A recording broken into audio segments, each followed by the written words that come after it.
Tara, let's take a break from all of the Chinese restaurants we've eaten para maiba dito sa Benavides. This is Binlive, a great setup location for all students around Hope Christian High School lang. Search mo lang tong address na to, madadirect ka sa maps. Kung bumalik lang ako sana sa panahon na nung high school pa lang ako, ganito na ako ka-adventurous, ang dami ko sanang niyaya na kaibigan kahit mga groupmates pa sa gagawing project. Na mismo, di ba yung mga oras na puro kasama mo mga groupmates mo, tapos ikaw ngayon mag-isa na dahil college ka na. Pakisilip nyo naman mga work of art nila, yung iba mukhang desperado.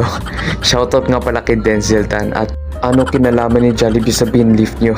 The drinks alone have a lot to offer, pati ba naman sa appetizers and other viands that can be snacks and meals. Aesthetically pleasing as it seems, kasi bawat maupuan nyo dito ay gawin nyo ng portrait niyan guys. I-my-day nyo na yan para gumanda kayo dyan. The best highlight is the food, great selection na yan kasi may appetizer, rice meal, and pasta featuring also the drinks.